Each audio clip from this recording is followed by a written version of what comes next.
Hello, everyone. Today we're going to talk about a second stage of heart failure, which is diastolic dysfunction.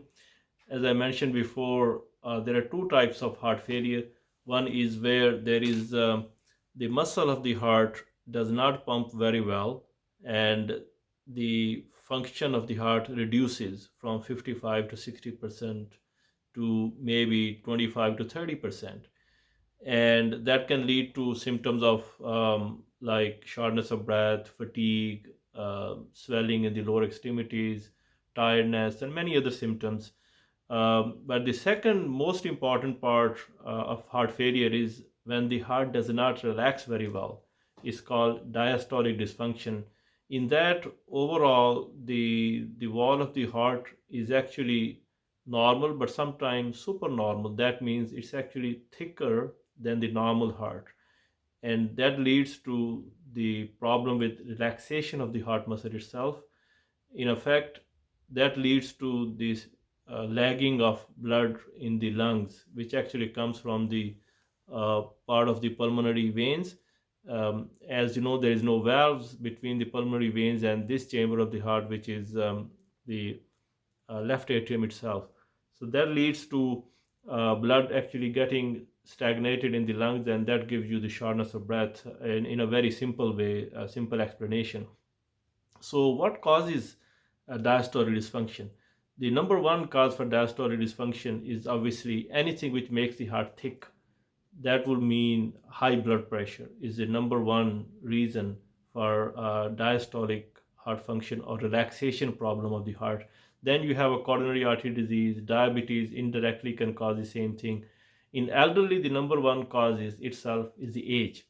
As you get older, the muscle of the heart itself becomes uh, thickened, not so much thickened, but also there is a fibrosis of the heart muscle itself, and that leads to rather stiff heart, and it doesn't accommodate blood coming from the left atrium down into the left ventricle, and what we call as heart failure with preserved ejection fraction.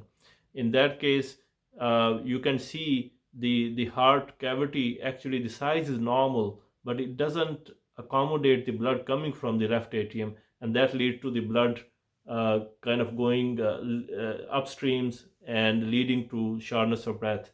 And these people, they can come with classical symptoms of severe shortness of breath and fatigue, unable to do most of the things, and sometimes dizziness, and they're not able to do their activities very well. And most of the time these symptoms are very obvious when you have a very high salty diet.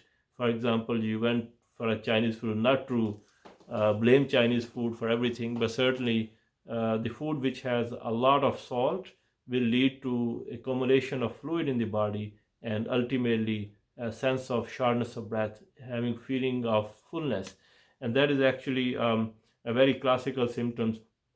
So, so if you have a diastolic dysfunction, which is normally diagnosed almost always on echocardiogram, which is ultrasound of the heart, and that ultrasound of the heart will tell you if there is a relaxation problem. And what you can do is you can get the EKG, you can get a chest X-ray, an echocardiogram, and your cardiologist will actually tell you that there is an issue with the relaxation of the heart muscle itself. And so what can we do? What are the management? How we're going to manage this situation? The management is simple. You have to have a control of your blood pressure. Number one, it's the key. You take your blood pressure medicine every day as per guidelines. If you don't take your medicine regularly, two things will happen. You will have a more thickness of the muscle of the heart itself, and secondly, some of the blood pressure medicine like beta blocker, for example, slows down the heart a little bit. This relaxes the muscle a little bit, and this leads to better actually accommodation of the blood into the left ventricle itself. So if you don't take a beta blocker, for example, the heart rate is not as slow as it should be. Then in that case, you're going to have a less feeling of the heart muscle and more shortness of breath. Second is obviously diuretics, Lasix or furosemide, bumetanide, or aceclinic acid. One of these diuretics can actually help you take the water out of the system, and this actually will give you a sense of feeling better. And then not taking more than 1500 cc of fluid every day. This is true for both systolic heart failure, which we had already talked about, as well as the diastolic or relaxation problem of the heart muscle itself. This 1500 cc is for average size person, is a sufficient amount of fluid or water intake during 24 hours. So if you're fasting in the month of Ramadan, obviously it's going to be very tough for you in if you are taking diuretics and you run out of your quota very quickly during the early part of the day. So then you may feel very, very thirsty and sometimes feel dizzy. So be careful if you're fasting. So coming back to diuretics, so you have high blood pressure medicine, you have diuretics, and you have limitation on water intake. And please make sure, just like with the other heart failure, you weigh yourself daily with the same weighing machine, with the same clothes, if preferable, at the same time. And if the weight is more than 2 or 3 pounds, or shall we say about 2 or 3 kilos higher than the previous day, then certainly you need extra Lasix and extra water pill. And that is essential to make sure that you feel better, and otherwise you're going to feel very, very uncomfortable. And sometimes you feel short of breath when you lie flat at night, because at that time, as I said, there is no valves between the left atrium and the pulmonary veins, which you can see here on the left atrium, and the fluid will gradually collect in the lungs, and you'll wake up early hours of the morning with shortness of breath, and that's not a very good feeling, and people can go into acute heart failure because of that situation.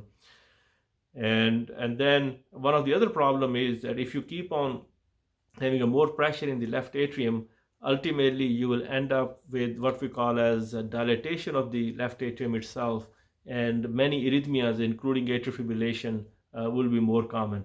So in essence, just want to summarize this: the diastolic heart failure itself is a very dangerous disease. It's very kind of misleading. We got to know this about 20-30 years ago. Previously, the assumption was that if the heart function is good, you don't need to worry. But certainly, as with the advanced age, when the hypertension and other problem, if you have a thickened heart muscle, it's not going to relax very well. So hopefully you'll take care of yourself, and the key is your diet and exercise. Do exercise, walk every day. So this will help you to control your blood pressure, sugar, and coronary disease as well. Thank you for your attention.